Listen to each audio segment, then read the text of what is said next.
सवाई राम जी मात्र 23 साल इनकी उम्र है। पटवार का एग्जाम बहुत अच्छे नंबर से 261 नंबर से ऑल राजस्थान 115वीं रैंक के साथ में इन्होंने क्रैक किया है। कंसेक्यूटिवली एक साथ 6 एग्जाम में टॉप मार्क्स लेकर के आना। घर वालों को बता रहा था कि 115वीं रैंक आई है मेरी, तो मतलब मुंह से वर्ड्स नहीं निकल रहे थे कि कैसे बताऊं इतनी अच्छी रैंक सेलेक्ट हो जाता है। राजस्थान कांस्टेबल में 150 में से 131 क्वेश्चन काट पीट के राइट थे आपके। गजब, ये बहुत सुपर्ब स्कोर है। ओके, उसके बाद में आपने वीडियो का पेपर दिया। वीडियो में क्या स्कोर हो रहा है आपके? अच्छा, उसके बाद आपने एग्जाम दिया था चतुर्थ श्रेणी कर्मचारी का, 4th ग्रेड का, जिसको अपन कह सकते हैं चतुर्थ श्रेणी अधिकारी। उसमें क्या स्कोर है आपका? अगर एक एग्जाम में टॉप रैंक आ जाती तो उसको मान सकते थे कि किस्मत का खेल है भाई साहब, लक का खेल है।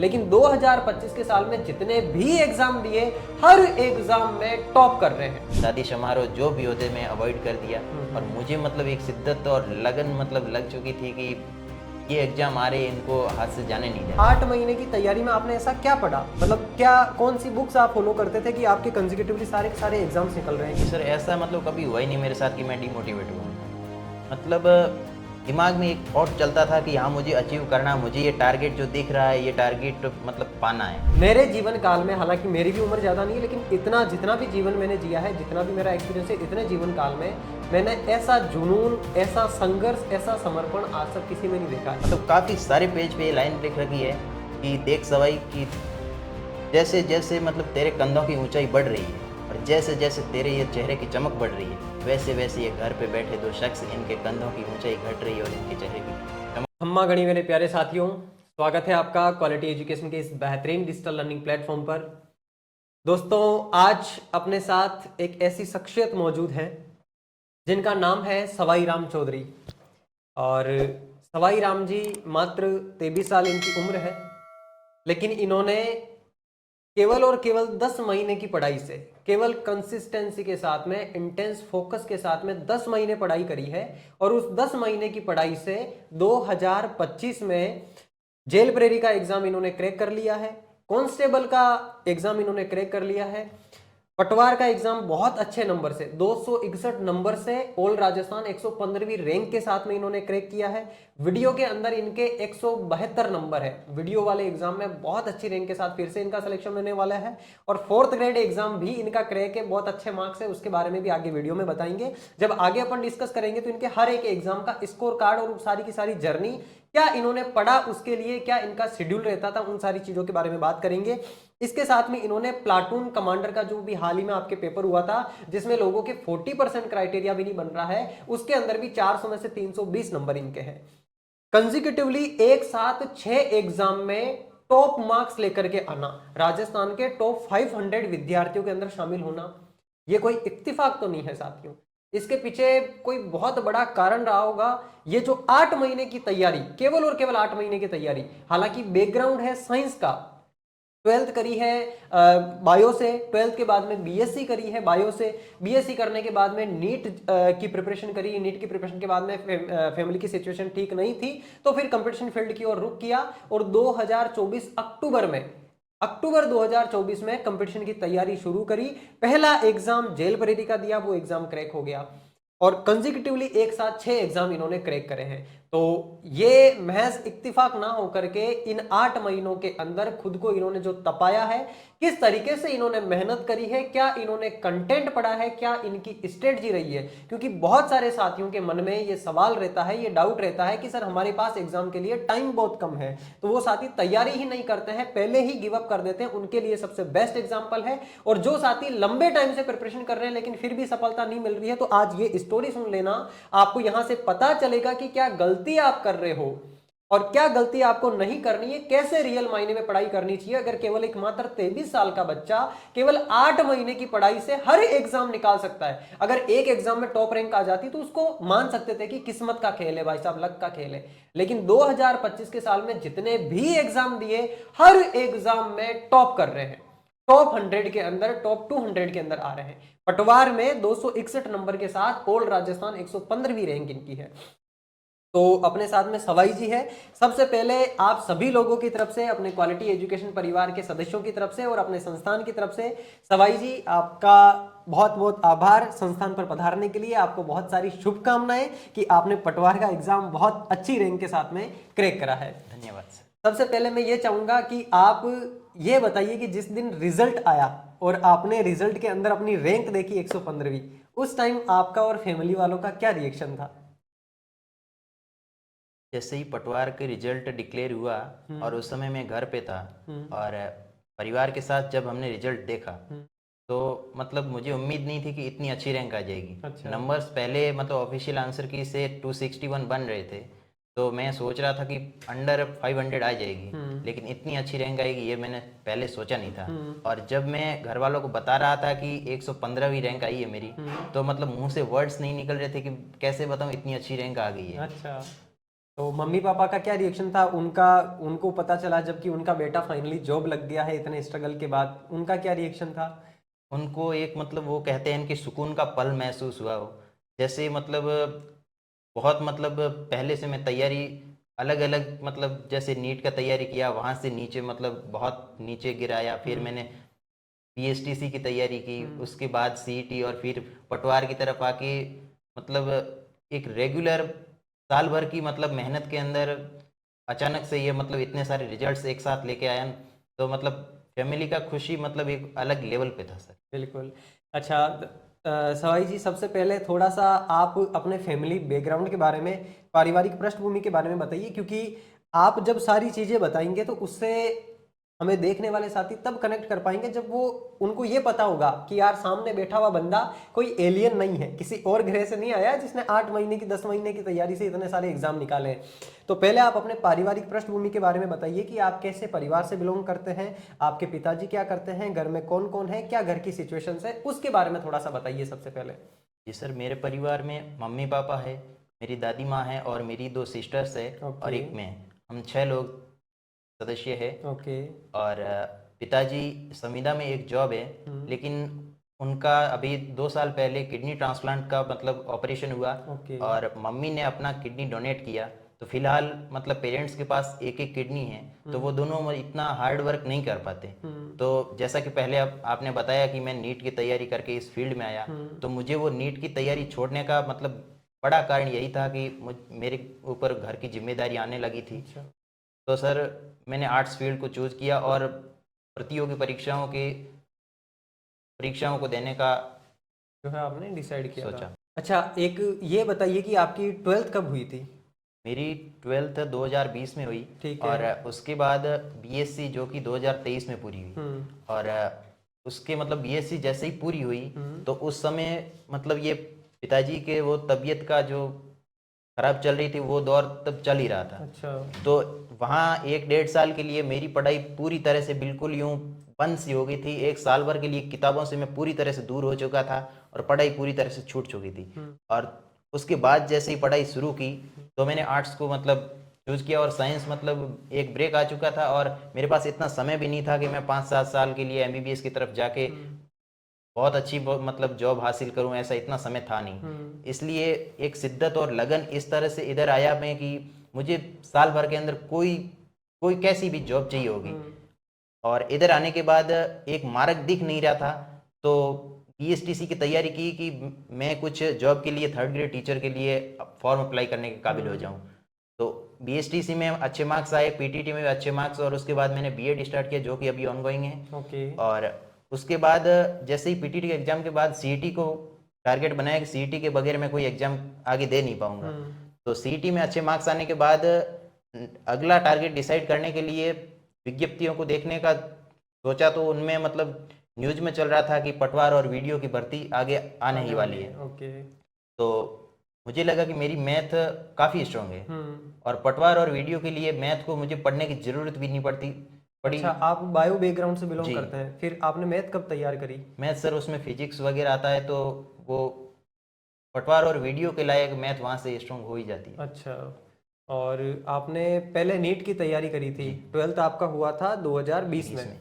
उसके बाद आप नीट की तैयारी कर रहे जी। थे और साथ में आपने बीएससी बायो से परस्यू करना जी। शुरू कर जी। दिया था, और 2023 में आपका बायो कंप्लीट हो गया, बायो से बीएससी कंप्लीट हो गया जी। था। ओके, 23 से लेकर के आपने तैयारी शुरू करी थी अक्टूबर 2024 में, जी। है ना? जी। जैसा कि आप बता रहे जी। थे, तो 23 से लेकर अक्टूबर 2024 के बीच के दौर में क्या कर रहे थे आप? उस टाइम ड्यूरेशन के दौरान क्या चल रहा था? उस समय मतलब पापा का किडनी डैमेज हो चुका था, तो उनके इलाज के लिए मैं उनको मतलब हॉस्पिटल्स में लेके घूमता था। अच्छा। और पढ़ाई पूरी तरह से मतलब जीरो पे थी, मैं किताब भी नहीं खोल पाया था। और उस दौरान मतलब फाइनेंस का प्रॉब्लम भी आने लगा। 20-25 लाख रुपए प्राइवेट हॉस्पिटल्स में लग चुके थे। अच्छा। और उसके बाद एम्स जोधपुर जो कि गवर्नमेंट हॉस्पिटल है, वहाँ मतलब फाइनेंस मैनेज हो जाता है। तो वहाँ से साल भर इलाज वहाँ चला, डायलिसिस चला 8 महीने तक। और उसके बाद मतलब ट्रांसप्लांट के लिए किडनी का ज़रूरत था। तो किडनी मेरी मम्मी ने डोनेट किया है। तो अगर मतलब मैं दोबारा से मेरी मतलब लाइफ एक ट्रैक पे आई है, तो इसमें मेरी मम्मी का बहुत बड़ा हाथ है। बिल्कुल किडनी, खुद का किडनी निकाल के देना साहस और हिम्मत का काम है। बिल्कुल। तो उनकी वजह से मतलब आज ये जो मैं छोटी छोटी जॉब मिल रही है मुझे, लेकिन इनमें मतलब डायरेक्ट इनडायरेक्ट रूप से मतलब मम्मी का सबसे बड़ा हाथ है। और उसके बाद मतलब पेरेंट्स मतलब हमेशा से मतलब सपोर्टिव रहे हैं। इसी वजह से ही मतलब मैं छोटी जॉब की तैयारी करके छोटी जॉब ले रहा हूँ, फिर भी वो खुश है। बाकी एक एमबीबीएस की तैयारी से बहुत मतलब बीएसटीसी और फिर 4th ग्रेड के जॉब तक। अच्छा, आप एकेडमिक्स कैसा था आपका? 11-12 तक पढ़ने में कैसे थे आप? क्या स्कोर रहता था आपका? स्कोर क्लास में सेकंड थर्ड एवरेज स्टूडेंट की तरह रहा हूँ सर। अच्छा, फिर आपने नीट की प्रिपरेशन के लिए कहीं से कोचिंग करी थी या? जी सर, मैं 2021 और 22 में कोटा गया था। ओके। लेकिन वहाँ नीट का प्रिपरेशन चल रहा था, उसी बीच में वो तबीयत का। पापा की तबीयत का इशू जी हो गया। अच्छा, इसी वजह से आपको ये जो साइंस वाला सेगमेंट था, नीट डॉक्टर की आपकी पढ़ाई थी, उसको छोड़ करके इधर बीएसटीसी और राजस्थान के एग्जाम्स की तरफ रुख करना पड़ा। ठीक है, तो फिर 2000 अच्छा, आपने बीएसटीसी कब शुरू करी थी, बीएसटीसी की पढ़ाई? बीएससी 2021 में शुरू की थी। बीएसटीसी के लिए आप बता वो रहे थे सर उसके लिए कोचिंग एक वहाँ गांव का ही कोचिंग था, उसको मई 2024 में स्टार्ट किया था। और मैंने आर्ट्स में पहली बार मई 2024 में ज्वाइन किया था वो। और उस दिन मुझे मतलब यूँ पता तक नहीं था कि आर्ट्स में होता क्या है। अच्छा। 2 महीने की तैयारी करके आर्ट्स को परखा जांचा।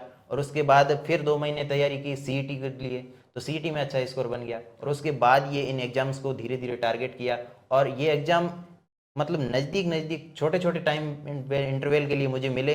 तो वो एग्जाम का प्रेशर था ना मेरे पे, उसकी वजह से ये इतना अच्छा मतलब बेटर परफॉर्म कर पाया हूँ। अच्छा, मतलब मई 2024 तक आपका कंपटीशन फील्ड के किसी भी सब्जेक्ट से कोई लेना देना ही नहीं था, कोई लेना देना आपने देखा भी नहीं था इन सब्जेक्ट्स को। और उसके बाद में अक्टूबर 2024 में आपने प्रॉपर पटवार की तैयारी करना शुरू करी थी। अच्छा, एक तो क्योंकि आपने जो तैयारी करी है, मात्र 10 महीना आपने तैयारी करी है, अक्टूबर में आपने तैयारी शुरू करी है और अगस्त 2025 से आपकी जॉब का सिलसिला शुरू हो चुका है। अच्छा, जेल प्रेरी का एग्जाम कब हुआ था आपके? अप्रैल 2025 में हुआ था। ठीक है, अभी आएंगे उस स्टेज पर भी जहाँ पे आपको अपने सारे के सारे स्कोर कार्ड बताने हैं, 4th ग्रेड में कितने आपके नंबर थे वो भी बताना है। लेकिन उससे पहले मुझे ये बताइए कि ये 8 महीने की तैयारी में आपने ऐसा क्या पढ़ा, मतलब क्या कौन सी बुक्स आप फॉलो करते थे कि आपके कंसेक्यूटिवली सारे के सारे एग्जाम्स निकल रहे हैं? क्योंकि बहुत सारे बच्चों के लिए ये बहुत भ्रम रहता है कि यार हम पढ़े क्या, कंटेंट को लेकर के बहुत ज्यादा कंफ्यूजन रहता है बच्चों में। तो आप आपकी बुक लिस्ट बताइए कि उन 8 महीनों के दौरान आपने कौन कौन से सब्जेक्ट को कहाँ कहाँ से तैयार करा था। जी सर, पहले तो कंटेंट मतलब एक पूर्वाग्रह शब्द होता है, वो कंटेंट के प्रति पूर्वाग्रह नहीं होना चाहिए। कंटेंट, अच्छा कंटेंट लिया और सीमित कंटेंट लिया, उसको पढ़ना चाहिए।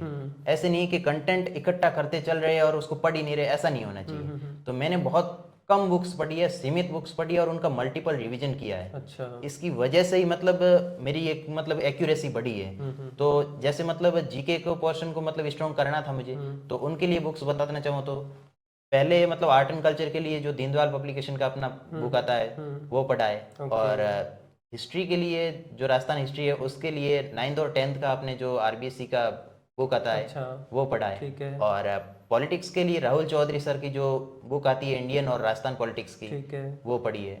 और बाकी ज्योग्राफी के लिए सर दिशा पब्लिकेशन की जो बुकलेट आती है पीवाईक्यूज की, वो उससे क्वेश्चन लगाए, उनकी जो नीचे व्याख्या आती है उसके थ्रू, और कुछ अलग अलग मतलब वीडियोज के थ्रू, मतलब ज्योग्राफी एक कॉन्सेप्चुअल सब्जेक्ट है, तो उनको उन कॉन्सेप्ट को समझकर खुद से हैंड रिटन नोट्स बनाए मैंने। अच्छा। और उसकी वजह से मतलब ज्योग्राफी को एक बार पढ़ने के बाद दोबारा मतलब मैं खुद नोट्स बना लेता, तो दोबारा उनको जरूरत होती नहीं थी पढ़ने की।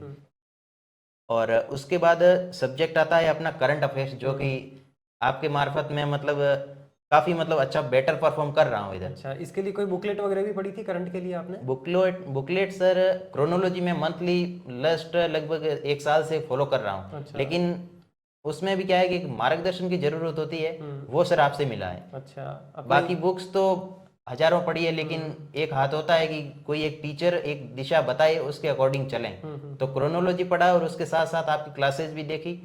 और करंट में ये इतने सारे कॉम्पिटिटिव एग्जाम दिए, कोई एक भी सिंगल क्वेश्चन गलत नहीं हुआ मेरा। अच्छा, करंट के सारे सवाल सही सारे। होते थे आपके। और वो भी मेरा प्लस पॉइंट रहा है कि मैं औरों से थोड़ा आगे होता हूँ, क्योंकि आजकल लोग मतलब बच्चे क्या है कि मतलब करंट को अवॉइड कर देते हैं, ये अच्छा सब्जेक्ट नहीं लगता उनको। बिल्कुल, ये थोड़ा सा बोरिंग सा भी लगता है। और सबसे बड़ी बात ये भी एक मिसकंसेप्शन होता है कि यार करंट में कहीं से भी सवाल पूछ लिया जाता है कि पढ़े कहाँ से, एक ऑथेंटिक सोर्स उनको नहीं मिलता है। तो आपने करंट के लिए केवल क्रोनोलॉजी पढ़ी है और अपनी क्वालिटी एजुकेशन की क्लासेस देखी है। ओके, अच्छा, इसके अलावा जैसे हिंदी इंग्लिश सब्जेक्ट है, वो आपने कहाँ से प्रिपेयर करा है? हिंदी के लिए तो 9 to 12 जो अपनी आरबीएससी की जो बुक किताब जो चलती है स्कूल में, वो काफ़ी अच्छी किताब है। उसकी वजह से मतलब उससे ही मैंने हिंदी को तैयार किया था। अच्छा। और इंग्लिश के लिए यूट्यूब के कुछ वीडियोज और कुछ गोल्डन रूल्स जो कुछ लोग बताते हैं उन पे डिपेंड रहा, लेकिन इंग्लिश थोड़ा सा मेरा वीक रहा था, उसकी वजह से कुछ क्वेश्चन गलत भी हुए हैं। अच्छा, लेकिन उसके वीडियो में कितने क्वेश्चन गलत हुए आपके इंग्लिश के?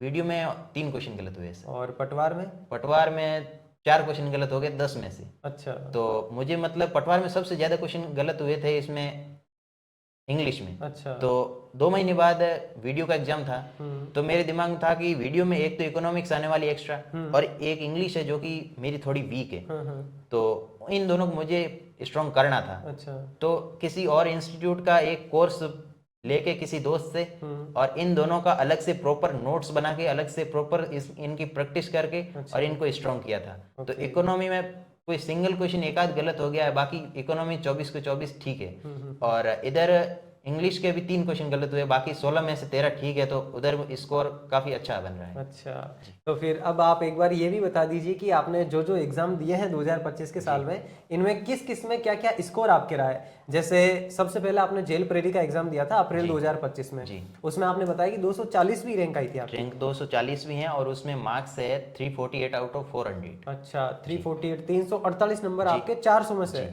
बहुत बहुत अच्छा स्कोर, केवल 52 नंबर आपके कटे थे। फिर दूसरा एग्जाम आपने दिया था कांस्टेबल का, राजस्थान पुलिस का। कहाँ से फॉर्म लगाया था उसका? डीडवाना कुचामन डिस्ट्रिक्ट। डीडवाना कुचामन से। तो आप तो बिलोंग करते हैं बाड़मेर से। बाड़मेर से, तो फिर आपने डीडवाना कुचामन से क्यों लगाया? वो सर क्या है कि जो लिस्ट आया था ना सीट्स के कहाँ से कितनी डिस्ट्रीब्यूशन पोस्ट है? का, तो सब लोग मतलब मेरे होम डिस्ट्रिक्ट से मतलब अमृता देवी बटालियन से लगा रहे थे। अच्छा। तो मैंने देखा कि इधर भीड़ इधर जा रही है और मुझे थोड़ा भीड़ से हटके चलना है। और इधर ना तो बहुत कम पोस्ट थी और ना बहुत ज़्यादा थी, एवरेज पोस्ट थी। तो इधर आके मुझे लगा कि अगर स्कोर कम भी बन गया ना तो भी मैं इधर सेलेक्ट हो जाऊंगा, लेकिन अगर 131 में अमृता देवी बटालियन होता तो भी मैं सिलेक्ट हो ही जाता। राजस्थान कांस्टेबल में 150 में से 131 क्वेश्चन काट पीट के राइट थे आपके। गजब, ये बहुत सुपर्ब स्कोर है, टॉप कैटेगरी वाला स्कोर ये। आई थिंक मैंने आज तक कांस्टेबल में किसी के 131 क्वेश्चन सही हुए काट पीट के ये सुना भी नहीं था। अच्छा, उसके बाद आपने एग्जाम दिया था पटवार का। डिप्टी जेलर का नहीं दिया पेपर आपने? नहीं सर। ओके, पटवार का आपने एग्जाम दिया। पटवार में 115वीं रैंक है आपकी, 7.5 में 7 लाख लोगों में से 115वीं रैंक है 261 नंबर के साथ में। ओके, उसके बाद में आपने वीडियो का पेपर दिया। वीडियो में क्या स्कोर हो रहा है आपके? 172 आउट ऑफ 200। 172 नंबर आ रहे हैं आपके। ओके, 172 नंबर भी बहुत अच्छे हैं। जो टॉपर कैंडिडेट हैं वो अपने क्वालिटी एजुकेशन से रहने वाले हैं, उनके लगभग 180 के करीब मार्क्स है, 180 प्लस है। आपके 172 है, मतलब हो सकता है टॉप 50 के अंदर आपकी वीडियो में भी रैंक आ जाए। अच्छा, उसके बाद आपने एग्जाम दिया था चतुर्थ श्रेणी कर्मचारी का, 4th ग्रेड का, जिसको अपन कह सकते हैं चतुर्थ श्रेणी अधिकारी। उसमें क्या स्कोर है आपका? उसमें सर 108 क्वेश्चन सही हो रहे हैं, लेकिन काट पीट के 105 नंबर, मतलब 120 में से 105 क्वेश्चन पीछे सही बच अच्छा, निगेटिव करने के बाद में 105 क्वेश्चन बच रहे हैं आपके 120 में से। ओके, और उसके बाद में अभी आपने प्लाटून कमांडर का एग्जाम भी दिया है, उसमें क्या स्कोर है आपका? उसमें सर 400 में से 320 मार्क्स बने। बहुत अपने आप में इसको कहा जा सकता है ये करिश्मा हुआ। और कंसेक्यूटिवली इतने सारे लगातार 6 एग्जाम्स के अंदर बिल्कुल टॉप स्कोर करना, ये कोई छोटी सी बात तो है नहीं। मुझे तो ऐसा लग रहा है कि मेरे सामने कोई सुपर कंप्यूटर बैठा है। अच्छा, फिर मैं ये जानना चाहूंगा कि इन 8 महीनों के दौरान आपने क्या करा, ऐसा पढ़ाई का क्या तरीका आपने अपनाया? कंटेंट आपने बता दिया सारा कि कंटेंट आपने यहाँ से कवर करा है। उस कंटेंट को कैसे पढ़ा, उसका रिवीजन कैसे करा, टेस्ट की प्रैक्टिस कैसे करी, पढ़ने का आपका तरीका क्या रहता था? थोड़ा सा उन चीजों के बारे में आप हमारे विद्यार्थियों को एक बार गाइड करो। पहली बात तो है कि पढ़ाई में सबसे पहली जरूरी चीज है वो है अनुशासन। अनुशासन इस तरह का अनुशासन कि मतलब जो ज़रूरी काम है उसको सबसे पहले करना चाहिए, और एक स्टूडेंट की लाइफ में सबसे ज़रूरी काम पढ़ाई होती है, वही एक अच्छा परिणाम दिला सकती है। और अनुशासन में एक लगातार स्टडी करनी होती है, और नेगेटिविटी को दूर करके पॉजिटिविटी को अपना साथी बनाकर हमेशा मतलब यूँ मोटिवेट रह के अपनी तैयारी को आगे बढ़ाना चाहिए। जैसे मतलब कि लगना चाहिए कि हाँ ये रिजल्ट आएगा तो उस दिन पीडीएफ में मेरा रोल नंबर होगा ही होगा। हमेशा पॉजिटिव सोचें, और तैयारी करते समय मतलब मेरा पढ़ने का और तैयारी करने का सर तरीका ये था कि मैं पहले कोई चीज़ एक बार पढ़ लिया, उसके बाद रिवीजन करने के लिए मैं यूं रफली लिखता था, लिख लिख के पढ़ता था। अच्छा। तो उससे क्या है कि वो यूं दिमाग इधर उधर मतलब डाइवर्ट नहीं होता था। तो दिमाग मतलब जैसे मैं 15 घंटे पूरे दिन में पढ़ने की ट्राई करता था, तो 14 घंटे मेरी इफेक्टिव पढ़ाई हो ही जाती थी। अच्छा, आप लाइब्रेरी जाके पढ़ते थे या घर पे ही? नहीं सर, मैं घर पे ही पढ़ लेता। अच्छा, सुबह जल्दी उठ के पढ़ते थे या दिन में या लेट नाइट? मैं सर सुबह 6 बजे पढ़ना स्टार्ट करता था, अच्छा। और दोपहर को 1 बजे तक कंटिन्यू पढ़ता, फिर 1 से 2 ब्रेक, और फिर 2 से शाम को 8:30 तक पढ़ाई, और फिर आधा घंटा डिनर वगैरह, और फिर 9 बजे से 11 बजे तक। अच्छा। और उसके बाद मतलब नाइट को सोना है 11 से 5, प्रॉपर सोना, नींद बराबर लेता, और उसके बाद दिन को पूरा पढ़ना। अच्छा। और एक्स्ट्रा एक्टिविटीज में मैं इधर मतलब कोई पड़ोसियों के या फिर किसी रिश्तेदारों के जो शादी समारोह जो भी होते मैं अवॉइड कर दिया। और मुझे मतलब एक शिद्दत और लगन मतलब लग चुकी थी कि ये एग्जाम आ रहे हैं, इनको हाथ से जाने नहीं देना है। और मुझे पता है कि ये इतनी बड़े अचीवमेंट नहीं है, लेकिन घर वालों को ये सुकून देने वाले पल है। बिल्कुल। इसलिए मैं मतलब ये क्रैक उनके लिए की है, बाकी अभी मतलब बहुत कुछ है जो मतलब अचीव करना है। हाँ बिल्कुल, आगे और भी उन पॉइंट्स के ऊपर भी बात करेंगे, क्योंकि यहाँ पर आपने अपना बेस स्ट्रॉन्ग कर लिया, और बेस आपका इतना स्ट्रॉन्ग हो चुका है कि अब उसके ऊपर जस्ट आपको बिल्डिंग खड़ी करनी है, थोड़े थोड़े एफर्ट्स लगाने, और आगे आने वाले चाहे एसआई हो, ईओआर हो, आरएस हो, हर एग्जाम आप निकाल सकते हैं।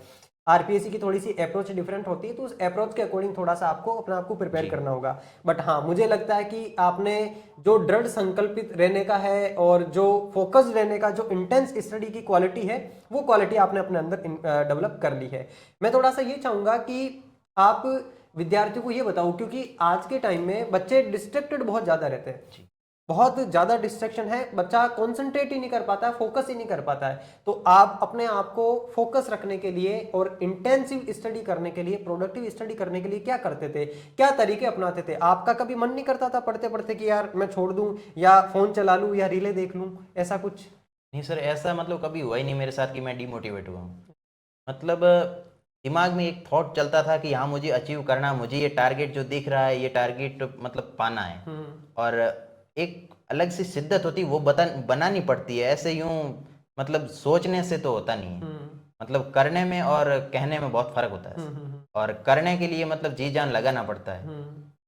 तो सर डाइवर्ट होने का बात ही नहीं है, अगर करना है तो फिर डाइवर्ट दिमाग में ही नहीं आना चाहिए। अच्छा, हाँ, मतलब अपने आप को एक क्लियर विजन दे लिया है, बिल्कुल डिटरमाइन कर लिया कि मुझे इस रास्ते पर ही चलना है, खुद को बिल्कुल भी डिस्ट्रैक्ट नहीं करना है। मुझे अभी सवाई जी बार बता रहे थे कि इन्होंने दिवाली वाले दिन, जिस दिन अपने राम राम का दिन होता है, उस दिन भी इन्होंने 8-8 10-10 घंटे पढ़ाई करी है। बाहर फटाके वगैरह चल रहे हैं तो पढ़ नहीं पा रहे, तो उस दिन एक एक दिन में इन्होंने 4-4 मॉक टेस्ट लगाए हैं, फिर अगले दिन उन मॉक टेस्ट का एक्सप्लेनेशन देख करके उसकी वापस से उसका रिविजन कराए। तो ये होता है एक समर्पण। हम जो कुछ करना चाह रहे हैं, जो हमें हासिल करना है, जो लक्ष्य हमने दिमाग में अपने सेट कर लिया है, उसके प्रति खुद को पूरे तरीके से डिवोटेड कर देना, पूरे तरीके से समर्पित कर देना कि मुझे बस यही करना है। ये बहुत बेहतरीन बात है, और आज के टाइम में आपके जैसी क्वालिटी वाले बच्चे बहुत कम होते हैं, क्योंकि इतना इंटेंस, इतना फोकस हर कोई डेवलप कर नहीं पाता है।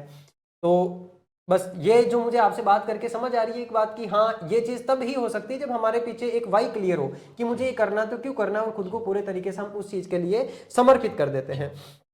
अच्छा, एक मुझे आप थोड़ा सा ये बताइए, क्योंकि आप मुझे बता रहे थे कि आपकी इस जर्नी में क्वालिटी एजुकेशन का कुछ रोल रहा है, तो मैं थोड़ा सा चाहूंगा कि आप बिल्कुल निस्वार्थ भाव से जो जेन्युइन बात है, बिल्कुल जेन्युइन बात है, वो आप बताइए कि क्वालिटी एजुकेशन से कब आप पहली बार जुड़े थे, और आपकी इस प्रिपरेशन के दौरान क्या क्वालिटी एजुकेशन संस्थान का योगदान रहा है? जी, सर मतलब पढ़ने में जैसे मैंने पहले बताया कि मैंने बुक्स को फॉलो किया और सेल्फ स्टडी बहुत ज़्यादा ध्यान दिया।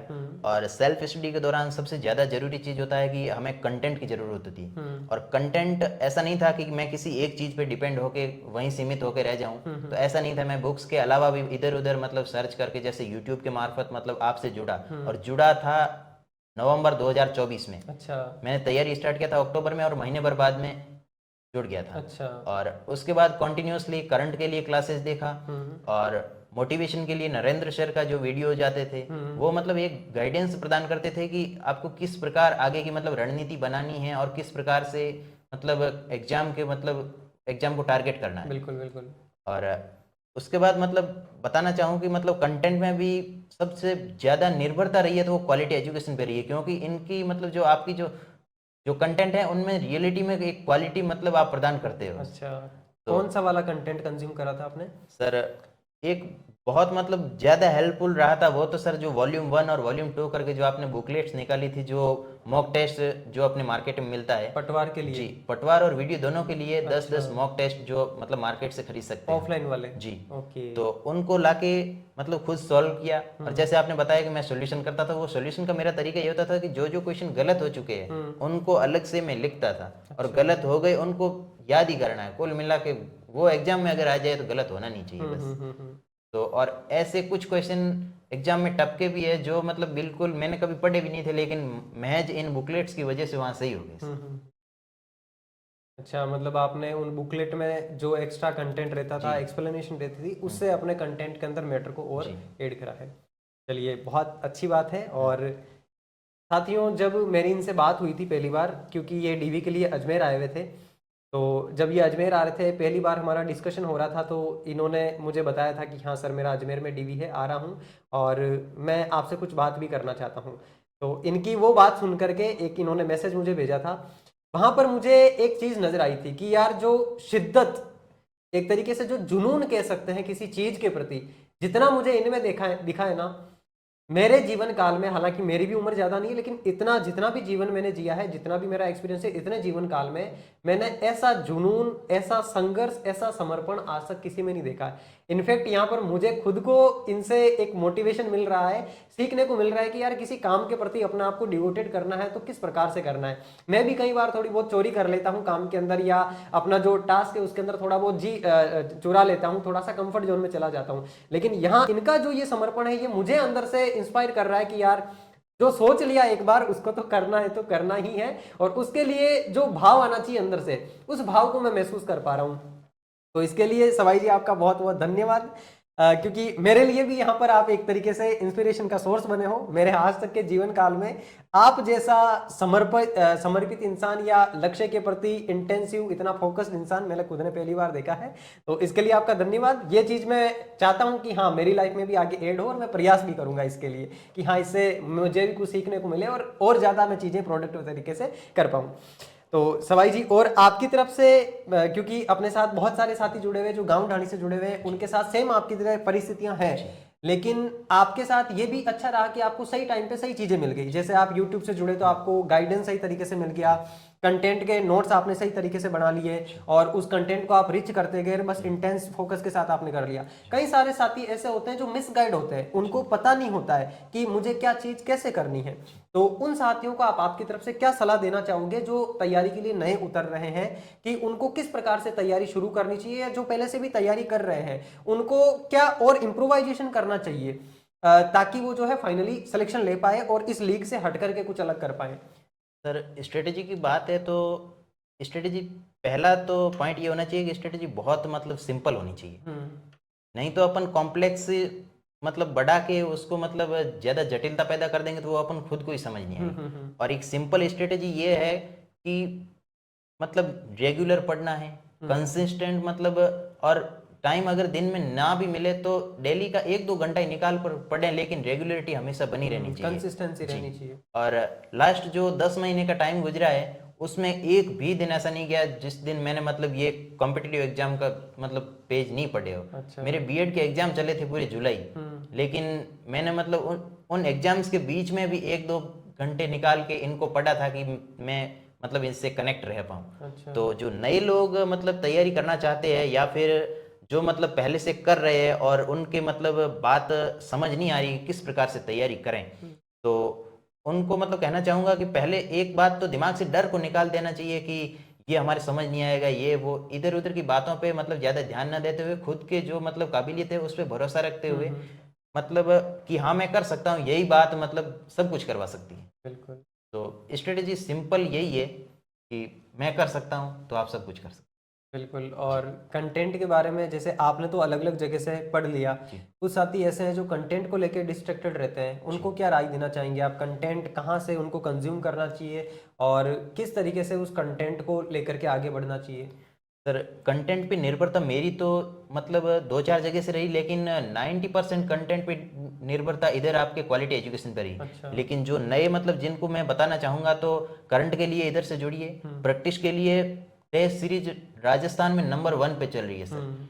और ऐसा भी नहीं है कि हलवा क्वेश्चन दे दिया और स्टूडेंट्स को अच्छी रैंक अच्छे मार्क्स ला के दे दिए, ऐसा नहीं है। बहुत अच्छा प्रैक्टिस मैटर मिल रहा है। और मैं सही बताऊं तो मतलब मेरे 261 पटवार में आए हैं और इधर अपने टेस्ट में 230 225 या 235 से ऊपर कभी मेरे गए नहीं है। अच्छा। लेकिन वहां पे सीधे 20-25 मार्क्स एक्स्ट्रा आ गए। और वीडियो के मतलब जितने भी मॉक दिए उनमें मैक्सिमम 147 थे। अच्छा। और मेन एग्जाम में 172 आया है। अच्छा। तो मतलब यहाँ पे इस तरह से मतलब प्रैक्टिस सेट से इस तरह से तराश दिया जाता है कि सर मतलब वहाँ वो चमक आनी ही होती है। बिल्कुल बिल्कुल। हाँ, वो है ना कि एक बार अगर हार्ड चीज़ों से जूझ लिए, कठिन परिस्थितियों से जूझ लिए, तो फिर आसान चीज़ें अपने सामने आएगी तो उनको तो हम ऐਵੇਂ ही निकाल लेंगे, है ना। वो वाली बात है। चलिए, बहुत अच्छा लगा। एक थोड़ा सा एक चीज़ पे और आप प्रकाश डाल दीजिए, अपन सेशन को समाप्त करते हैं उससे पहले, कि आपने जो 8 महीने तैयारी करी ना, जी। उन 8 महीने की इंटेंसिव स्टडी के टाइम आपका माइंडसेट क्या रहता था? क्या दिमाग में चलता रहता था तैयारी के दौरान? सर माइंडसेट में एक मतलब अंदर से मेरे वो एक लाइन है कि मोटिवेशन बना रहता था ना। तो मैं एक भाई हूँ और पेरेंट्स के पास एक एक किडनी है, तो मेरे मतलब काफ़ी सारे पेज पे ये लाइन लिख रखी है कि देख सवाई कि जैसे जैसे मतलब तेरे कंधों की ऊंचाई बढ़ रही है और जैसे जैसे तेरे ये चेहरे की चमक बढ़ रही है, वैसे वैसे ये घर पे बैठे दो शख्स, इनके कंधों की ऊंचाई घट रही है और इनके चेहरे की चमक कम हो रही है। ये लाइन बहुत कुछ मतलब यूँ मुझे मोटिवेट करती, हमेशा करती। और मैं रेगुलर इसी लाइन की वजह से मोटिवेट रहा। और ये जो मतलब छोटे छोटे मुकाम हासिल कर पाया हूँ ये उनके लिए किए। बाकी मतलब बहुत कुछ मतलब मैं पाना चाहता था, नीट जैसे एग्जाम को ट्राई किया, वो नहीं हो पाया। लेकिन अभी भी मुझे उम्मीद है कि मैं कुछ कर सकता हूँ और अलग फील्ड में आया हूँ, लेकिन ऊंचे स्तर के लिए मैं ट्राई जरूर करूँगा सर। बिल्कुल। और आपकी जो काबिलियत है मुझे भी ये लग रहा है, एक तरीके से कम उम्र के अंदर आपने हासिल की है ये सारी चीज़ें। कई बार होता है कि बहुत ज़्यादा उम्र हो जाती है, 25 26 30 साल की उम्र हो जाती है, तब तक भी इंसान अपने आप को इतना फोकस्ड नहीं बना पाता है। फोकस्ड बनाने के लिए वही चीज़ है कि हाँ, डिस्ट्रैक्शन साइड से खुद के जीरो करने होते हैं। डिस्ट्रैक्शंस जैसे ही जीरो होंगे, फोकस अपना 100% हो जाएगा। और आपके लिए वही था कि डिस्ट्रैक्शन का कोई रास्ता ही नहीं था, क्योंकि मम्मी पापा के पास एक एक किडनी है, तो आपने अपने आप को पूरे तरीके से डिवोटेड कर दिया था। बिल्कुल, ये बहुत अच्छी बात है। एक लास्ट में चलते चलते थोड़ा सा ये भी बता दीजिए, क्योंकि आपका बेस बहुत अच्छा बन चुका है, तो आपके आगे की टारगेट्स क्या है? आगे क्या करना चाह रहे हैं आप? सर आगे के बारे में पहले तो एक कोटेशन के थ्रू दो लाइनें में बताना चाहूँ कि अभी तो जिंदगी की असली उड़ान बाकी है और इस जिंदगी की कई इम्तिहान बाकी है। और अभी तो मैंने नापी है मुट्ठी भर जमी, अभी पूरा आसमान नापना बाकी है। बिल्कुल बाकी है। और ये आसमान नापने में टारगेट करना चाहूँगा जो आने वाले जो आरपीएससी की भर्तियां हैं ना, जैसे सब इंस्पेक्टर की है और ईओआरओ की है, और फिर लास्ट टारगेट जाके रुकता है आरएएस पर। अच्छा। तो टारगेट मैं सबको करूँगा और सबसे पहले आ रही है सब इंस्पेक्टर की भर्ती। तो अभी से मेरा टारगेट सब इंस्पेक्टर है। बिल्कुल। तो सब इंस्पेक्टर में आप बिल्कुल वर्दी के ऊपर, कंधे के ऊपर 2 सितारे सजा करके वापस लौटे हमारे पास। और क्योंकि आप क्वालिटी एजुकेशन से जुड़े हुए हैं, कंटेंट पे आप भरोसा करते हैं, तो आगे भी पूरे तरीके से आपको स्पेशल गाइडेंस के साथ में आगे बढ़ेंगे। नरेंद्र जी सर का, विजेंद्र सर का, अपन आपस में जुड़े रहेंगे और आपका कंटेंट और रिच होता रहेगा। और आरपीएससी की अप्रोच के अकॉर्डिंग आपकी जितनी सहायता पॉसिबल हो पाएगी, सारी सहायता आपकी की जाएगी। बस आपको मेहनत करनी है। जी सर। क्वालिटी एजुकेशन हमेशा यंग टैलेंट की कदर करता है, मेहनत करने वालों की कदर करता है, और मेहनत करने वालों को हमेशा प्रमोट भी करता है। मेहनत करने का जुनून आपके अंदर है, जो भी सुविधाएं चाहिए एसआई की वर्दी पाने के लिए वो सारी सुविधाएं भी आपको उपलब्ध करवाई जाएगी। बस इस मुकाम को आपको फाइनली हासिल करना है और इस मुकाम को हासिल करने के लिए आपको अग्रिम शुभकामनाएं। और एक बार फिर से आपको पटवार में इतनी अच्छी रैंक लाने के लिए, इतने सारे एग्जाम क्वालिफाई करने के लिए बहुत सारी बधाई। Thank you sir.